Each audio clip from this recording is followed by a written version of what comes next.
Leitura do livro Deficiente Mental. Por que fui um? Psicografia de Vera Lúcia Marinzec de Carvalho. Capítulo 6. Margarida. Na minha última encarnação, tive uma existência em que obtive pelo trabalho edificante merecimento para ser socorrida. Fui útil a outros e isso me fez voltar ao plano espiritual feliz, sentindo-me como moradora e não como hóspede ou abrigada, como foi em minhas outras existências em que estive na erraticidade. Sinto alegria em poder escrever a outros a minha experiência.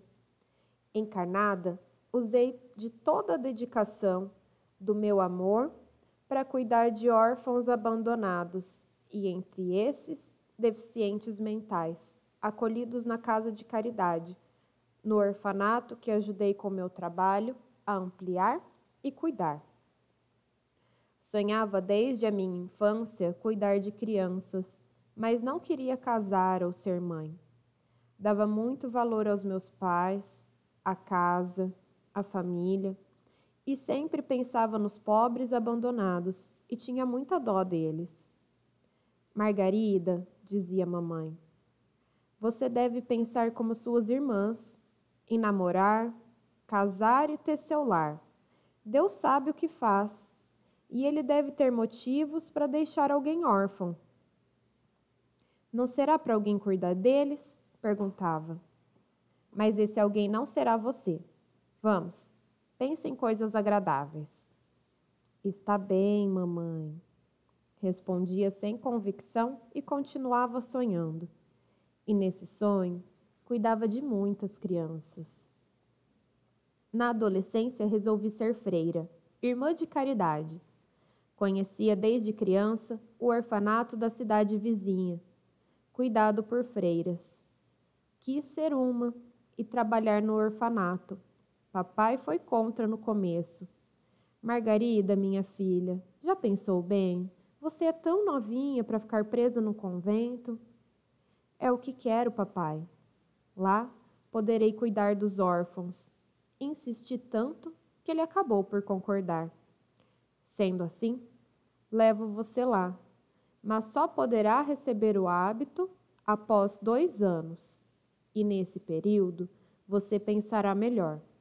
Vou levá-la, mas volte quando quiser. Papai conversou com a madre diretora e acertaram tudo. Tinha 17, quase 18 anos. Entrei no convento, amei a vida religiosa e não regressei para casa como papai esperava. Só voltei para visitá-los. Havia certas regras de que não gostava dentro da congregação, mas isso não chegava a me incomodar. Amava muito meu trabalho e só ele me interessava. Logo que entrei para o convento, passei a cuidar dos nenês e o fazia com muito amor e carinho, e as crianças retribuíam. Elas também me amavam. Madre Superiora ficou contente com minha dedicação. Tornei-me freira e o tempo foi passando. A madre era uma pessoa muito boa, generosa e inteligente. Era uma mãe para todas as freiras e avó para os órfãos. Tornamo-nos grandes amigas. Eu a admirava. Administrava com sabedoria o orfanato. Numa manhã, encontramos à porta do orfanato um nenenzinho dentro de um caixote. Era um menino. Assim que o peguei no colo, o amei, mas notamos que ele era deficiente mental. Tinha todas as características da síndrome de Down. Não podemos ficar com essa criança. Não temos condições de lhe dar o atendimento necessário, disse a madre. Já não queria separar-me dele e implorei. Por favor, Madre Superiora, deixe-o ficar. Cuidarei dele.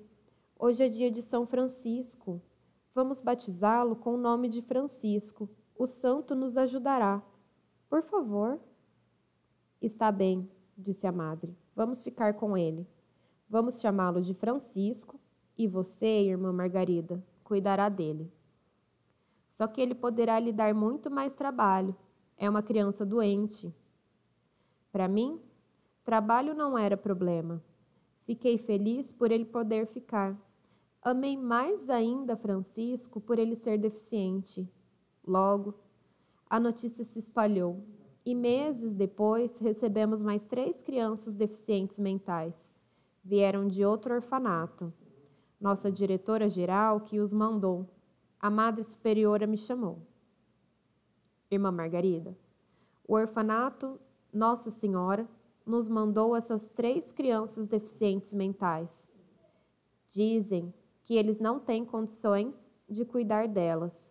A Madre-Geral me pediu e não tive como recusar, como também não tive coragem. Se não as aceito, elas não terão onde ficar. Pensei, então, em ampliar nosso orfanato, fazer uma ala na parte direita e lá fazer o dormitório e uma escolinha para elas, porque essas crianças não poderão frequentar a escola normal. Já são crianças grandes de corpo, mas em terna idade mental. Em tenra idade mental. Você cuida de Francisco tão bem. A chamei para perguntar se aceita cuidar dessas também. Sim, aceito, afirmei convicta e me tornei mãe delas. Passei a trabalhar muito, desde bem cedo até altas horas da noite. Passei a dormir num quartinho ao lado do quarto delas. Amava-as muito. E acabamos com o tempo recebendo muitas outras crianças deficientes mentais. Minha vida era a delas. E ainda sobrava um tempinho para cuidar dos nenês que tanto amava. Irmã Madá? Muitas, quase todas me chamavam assim. Não falavam direito. Sinto agora não ter conseguido recuperá-las mais. Mas me consolo porque não tivemos condições e nem instruções para isso. As que conseguiram falar o faziam de modo muito errado, mas eu os compreendia bem, até as que não falavam. Tive medo essa noite. A senhora ficou aqui comigo segurando a minha mão até que dormir. Encabulei. Tive certeza de que não fiz isso. Estava tão cansada que dormi como uma pedra. Será que levantei dormindo? Será que o fiz e esqueci? A senhora, essa noite, passou a mão na minha barriga e a dor passou. A senhora, de madrugada, espantou os homens maus que queriam me maltratar. Achei que era demais. Algo acontecia e fui me confessar. Expliquei ao padre que nos atendia e ele me tranquilizou. Não se preocupe com isso, irmã Margarida. Podem ocorrer 2 fatores que explicam bem esse acontecimento. As crianças a amam tanto que, ao se sentirem em perigo ou necessitadas, pensam na senhora e esse pensamento para elas se torna realidade. Julgam, então, que a senhora está perto delas. Ou então, sua alma, preocupada com as crianças, fica perto delas, as protegendo. Isso não é mal? Indaguei preocupada. Claro que não. Que faz? Não é bom? Não se preocupe. Esqueça esse assunto. Haja com naturalidade. Quando as crianças falarem sobre isso, evite comentar. Nem todos entendem isso. Mas a senhora faz tempo que não descansa, não quer viajar, ficar uns dias em um local diferente. Vou pedir à Madre Superiora para lhe dar descanso.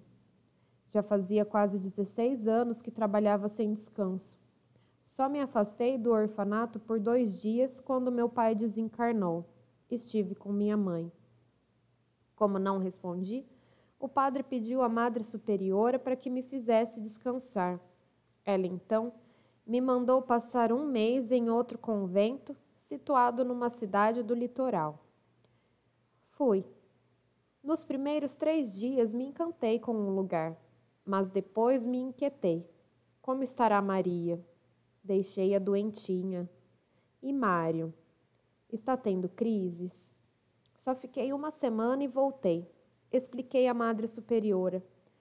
Por favor, me desculpe, mas acho que descansarei mais aqui, trabalhando. Ela riu. Irmã Margarida, é a primeira vez que ouço que o trabalho é descanso. Está bem. Faça como quiser. As crianças sentem sua falta. Corri para elas. Chorei de alegria ao vê-las. Alegraram-se tanto com minha volta que prometi a mim mesma nunca mais sair de perto delas. E assim o fiz. Mas segui os conselhos do padre. Não dei importância, nem comentei com ninguém esse fato de as crianças me verem enquanto dormiam. Mas passei a terem muitos fatos por elas narrados. Uma vaga ideia, leve lembrança. Parecia que saía do corpo adormecido, deixando-o repousar, e ia para perto delas.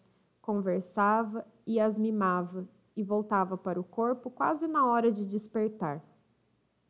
Isso me era gratificante. Agora sei que me desligava do corpo quando estava dormindo e continuava o trabalho que tanto amava. Francisco adoeceu. Estava muito mal. Segurava a mão dele quando ele me olhou. Tinha um encantamento especial no olhar. Ele me disse: "Vou com a outra mãe. Vou para um lugar bonito." Desencarnou. Me entristeci com a sua partida. Foram muitas despedidas. Várias das minhas crianças desencarnaram na adolescência. Graças a Deus, hoje, com cuidados e tratamentos especiais, os deficientes passaram a viver mais e com mais condições de sobreviver, e até sozinhos. A Madre Superiora também desencarnou, mas 3 meses depois a vi. Estava muito bem, sadia e feliz. Sorriu para mim. Fiquei tão feliz com essa visita. Entendi que afetos sinceros não são separados, se ausentam somente. Vivi muitos anos nessa encarnação. Velhinha, ainda estava cuidando dos meus filhinhos deficientes.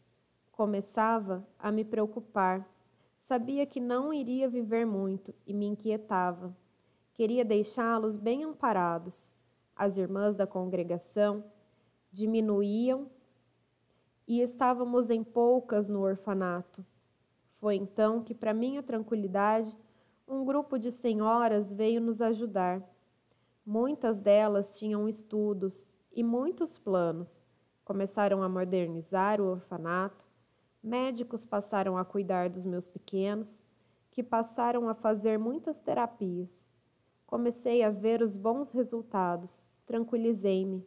Naquela manhã, passei como sempre no quarto deles e fiquei a beijá-los, e um deles me disse: "De novo beijos, que bom!" Sorri. Não me sentia bem naquele dia, estava cansada. Sentei na varanda e me acomodei numa cadeira. Pensei que havia adormecido e que sonhava. Vi-me deitada num leito alto e confortável. Estavam comigo muitas pessoas risonhas e alegres. Olhei para que estava aos pés da cama em que me achava acomodada. Reconheci. Era o meu Francisco. Estava diferente, em pé, sadio e bem mais bonito. Sabia que era ele. Francisco segurava com força umas rosas e me olhava emocionado. Não conseguia falar de tanta emoção. "Francisco!" exclamei alto e contente. "Como você está lindo!" Ele se aproximou e ajoelhou ao meu lado. Beijou a minha mão. "Que sonho maravilhoso!" exclamei. "Que saudades que tenho sentido de você. Venha, aproveitemos o sonho e me dê um abraço apertado." Segurei a mão dele e nos abraçamos. Que prazeroso foi encontrar com ele. Francisco afastou-se e então olhei para outras pessoas que me rodeavam. Papai, mamãe, Silvana, Leninha, Tode, Madre Superiora. Mas encabulei. Todos já haviam morrido. O que acontecia? Ajeitei o lençol que me cobria. Não sabia o que fazer. Será que estava sonhando com todos eles juntos? Indaguei. Com um olhar à minha ex-madre superiora, ela sorriu e disse: Bem-vinda, irmã Margarida. Seja bem-vinda entre nós. Amamos você. Continuei sem entender, e Francisco falou de modo correto e agradável. É que a senhora morreu. Mas não se assuste, o corpo da senhora já é velho e cansado. É que morreu.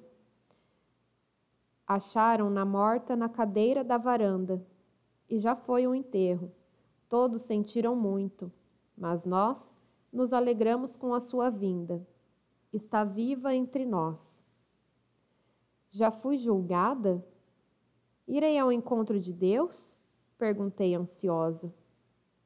Ora, Margarida, disse a Madre Superiora, estivemos um pouco equivocadas a respeito da morte. Não somos julgadas e nem vemos Deus. Você teve o corpo morto, continua viva e veio estar entre nós. Agradarem-me tanto que achei maravilhoso ter desencarnado. Mas não só me agradaram. Trataram logo de me explicar tudo sobre a vida de desencarnado. Achei fantástica a mudança de plano, porque assim que levantei me senti disposta, leve, como se fosse uma adolescente. Adeus, cansaço, dores no corpo e velhice. Após um período em que conheci toda a colônia, fui estudar para melhor entender como viver desencarnada e passei a trabalhar no Hospital do Educandário, na ala que atende os que foram encarnados deficientes mentais. Mas não pude deixar de sentir certo orgulho do meu trabalho realizado. Escutava de muitos companheiros histórias de fracassos e desilusões. Comentaram muito que a vida encarnada fora isso, aquilo, que se perderam, não conseguiram fazer o que planejaram, que sofreram, etc. Comecei a achar que era o máximo, embora continuasse dedicada ao meu trabalho. Pensava que foi bom demais eu ter feito o que fiz. Puxa, que bom ter vivido e feito o bem. Não vaguei quando desencarnei, nem passei pelo umbral. Estou muito feliz. Aqui é bem melhor que o céu que eu imaginava. Tive uma vida boa encarnada porque fiz o que queria. Pensava envaidecida. Também ouvia muitos comentários sobre outras existências corpóreas. Entendi que reencarnamos muitas vezes e fiquei a pensar que bem teria feito nas minhas outras encarnações. E fantasiei. Devia ter feito isso ou aquilo, nem cogitei ter feito algo errado. Resolvi recordar minhas outras existências. Fui ao departamento das reencarnações da colônia, onde ouvi algumas palestras sobre o assunto e depois, querendo mesmo recordar, pedi para fazê-lo. Meu pedido foi aceito e no dia marcado lá estava, ansiosa. A orientadora explicou-me. Margarida, não podemos mudar o passado. Tudo o que passamos e vivemos nos são lições importantes. O passado não deve nos entristecer. Olha, olhei-a, sorri e pensei. Ora, meu passado não deve ter nada de errado. Relaxei e as lembranças vieram como num filme. Vi minha antepenúltima encarnação. Vivia num pequeno castelo. Era adolescente, rebelde e impulsiva. Meus pais queriam me casar com um velho rico, mas eu não queria, porque estava apaixonada por um moço pobre e me encontrava com ele às escondidas. Ele morreu num acidente e eu estava grávida. Não deu mais para esconder a gravidez e meus pais descobriram. Ficaram furiosos e meu pai mandou-me para um convento para ter a criança. Detestei ficar ali presa. Tive uma gravidez difícil. Não me importava com a criança. Não a amava. Sabia que ela me seria tirada logo que nascesse. A madre, como combinado com meu pai, iria doá-la. Isso não me fazia diferença. Achava mesmo que eu não tinha como ficar com ela. Mas o nenê nasceu morto. Achei que foi preferível, que aconteceu o melhor para mim. Meu pai iria me aceitar de novo em casa, mas só o faria se aceitasse casar com um velho rico. Preferi ficar no convento. Ali me enturmei com pessoas afins. Não tinha nenhuma vocação para a vida religiosa e nem era uma pessoa de fé. Resolvi ficar porque foi um modo de me vingar dos meus pais, porque não casando com o velho rico, eles iriam passar por dificuldades financeiras. Também porque não queria casar e odiava meu pretendente. Acabei por me acostumar com a vida no convento, e esta não me parecia ser tão ruim assim. Havia muitas irmãs boas e dedicadas. Que permaneciam no convento querendo fazer o bem, mas outras ali estavam por muitos motivos, menos vocação, e agiam erradamente. Religiões normalmente são boas e tentam ajudar no bem seus seguidores, porém, são muitos os que agiram e agem errado em nome delas. E eu fui com estas, com pessoas que erravam e faziam um grupo separado, que me enturmei. Bebíamos muito, saíamos escondidas do convento, tínhamos amantes e fazíamos orgias entre nós. Estive grávida por 3 vezes e abortei. Vivi anos assim. Fiquei velha e passei a perseguir as jovens freiras, principalmente as que queriam fazer tudo direito. Fui má. Desencarnei e sofri terrivelmente a perseguição dos que não me perdoaram, e depois pelo meu remorso. Fui socorrida depois de muito tempo, mas mesmo socorrida tinha muito remorso, e compreendi que a reencarnação me seria uma bênção, porque teria o esquecimento e um outro recomeço. Porém, tinha medo de reencarnar e continuar errando. Pedi para voltar como deficiente mental. Argumentei que num corpo deficiente iria ter uma existência sem condições de errar novamente. Seria uma trégua. Não iria ter como fazer o bem, mas também não faria o mal. E certamente iria pelo sofrimento aprender a dar valor às oportunidades que nos são dadas pelas reencarnações. Reencarnei e fui então uma menina deficiente mental. Minha mãe, que reconheci como a minha ex-madre superiora, muito me amou e ajudou. Meus pais mudaram após meu nascimento para o campo. Meu pai continuou trabalhando na cidade e vinha sempre nos ver. Fui a única filha deles. Fizeram de tudo para me proteger do preconceito e da ignorância que levaram muitas pessoas a serem más com deficientes mentais. Não foi uma existência fácil, mas bem melhor que a do período em que estava desencarnada. Viver num corpo com muitas limitações me fez sofrer. Estive muito doente e desencarnei com câncer, que começou no útero. Dessa vez fui socorrida, acolhida e recebi muita ajuda. Reequilibrada, fiquei muito grata pela grande oportunidade que tive nessa encarnação como deficiente e por ter aprendido a dar valor ao corpo perfeito. Foi para mim um período em que me senti confinada, não fiz o mal e aprendi a ter paciência. Sou grata a essa encarnação porque pelo esquecimento me livrei de piores para mim. Das dores, a dor do remorso. Mas quis reparar meus erros e tive como propósito reencarnar e cuidar das crianças. Voltei à carne e, como irmã Margarida, aproveitei bem a oportunidade da reencarnação. Quando a sessão acabou, foi que compreendi o que a orientadora quis me dizer. Agradeci-lhe e saí rápido. Fui para o meu cantinho, meu quarto, o meu lugar privativo, ao lado do educandário. Estava um pouco confusa com minhas lembranças. Peguei o evangelho e abri ao acaso. Acaso mesmo? Não creio. Era o que necessitava naquele momento. Abri no evangelho de Lucas. Lucas 17. Versículo do 7 ao 10.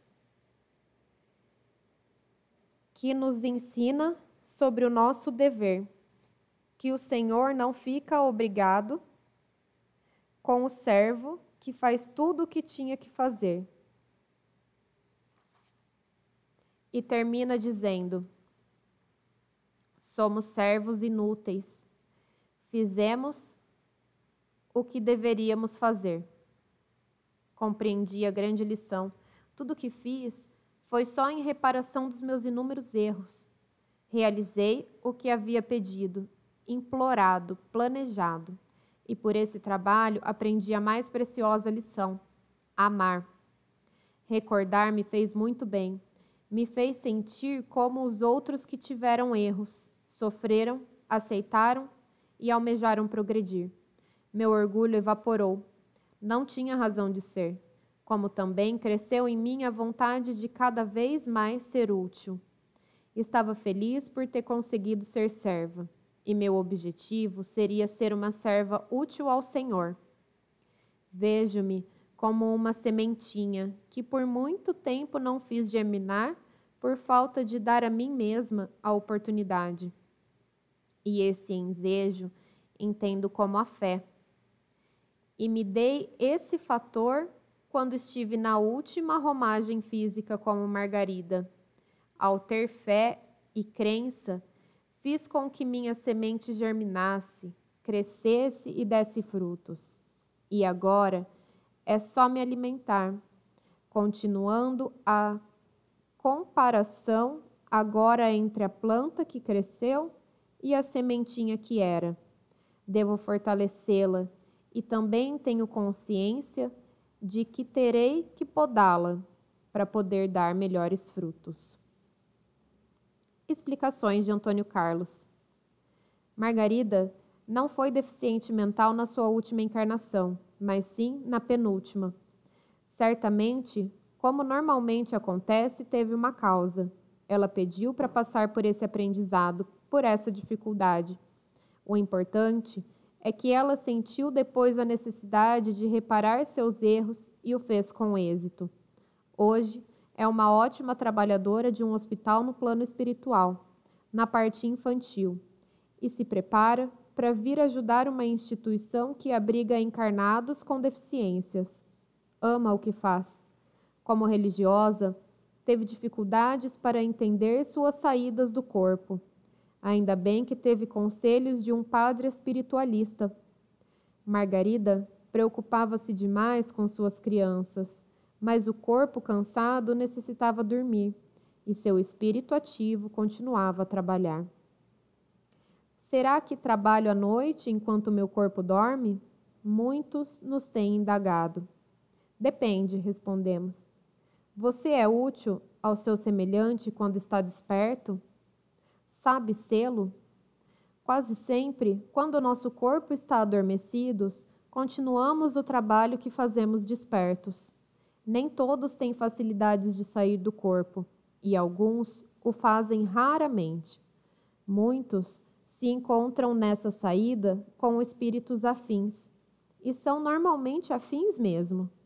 Ociosos com ociosos, toxicomanos com outros, caluniadores com os próprios, aqueles que ajudam são úteis a outros, com os que agem auxiliando e assim por diante. Outros são pessoas boas, mas no momento nada fazem de bem ao próximo. Estes, às vezes, se encontram com bons espíritos que os incentivam a serem úteis, mas atendem a quem quiser, porque também podem encontrar com encarnados ou desencarnados que lhes incentivam ao contrário. Como também há muitos aqueles como Margarida, que trabalham acordados e continuam quando desligados do corpo adormecido. Sabem e fazem despertos e continuam a trabalhar com êxito desligados e com o corpo físico adormecido. Mas, infelizmente, tem sempre um mas. Aos que dizem: não faço nada de bom desperto, mas trabalho à noite quando durmo. Isso acontece raramente. Penso que, ao dizerem isso, estão dando uma desculpa por não estarem fazendo nada de bom. Só se é útil no trabalho aquele que tem vontade de fazer, que sabe, e quase sempre esse trabalho desligado do corpo é a continuação do que se faz desperto. O corpo físico tem necessidade de descansar para o seu bem-estar e para se manter saudável. Querendo continuar seu trabalho, tem permissão para esse desligamento e continua a tarefa que ama e almeja realizar. Também há os que, preocupados com as tarefas rotineiras, negócios, saem do corpo e continuam a trabalhar. E acham, nesse período, soluções que lhes são importantes. Mas estamos falando aqui do trabalho para o bem. Quem trabalha é útil desligado do corpo físico, é aquele que também o é acordado. Só em casos raros, que é impedido por algum motivo contrário à sua vontade, como doenças e velhice, não o fazem despertos. Assim mesmo, antes de ter algum impedimento, eram trabalhadores ativos, tanto acordados quanto adormecidos. Quanto à parte do evangelho citado de Lucas, sobre o nosso dever, tem-se dado muitas explicações sobre ser servo. Entendo nessa passagem que aquele que segue direito às vontades de Deus é um servo inútil. Fez só o que lhe foi mandado, nada fez de errado e nem tentou fazer algo a mais do que lhe foi ordenado. Foi servo. Há muitos que nem de servos podem ser denominados, mas ao fazer a mais, aí sim, somos servos úteis e sábios. Para mim, Margarida foi, mas precisava ela, naquele momento, ter uma lição. Começou a se orgulhar de ter sido boa, útil, etc. Compreendeu, então, que teve uma grande oportunidade pela reencarnação de reparar seus erros. Não só superou, como fez muito mais. Foram 56 anos de dedicação a órfãos, a deficientes mentais. Fez mais que a sua obrigação de servo. Foi útil. Que exemplo belíssimo ela nos dá. Até a próxima!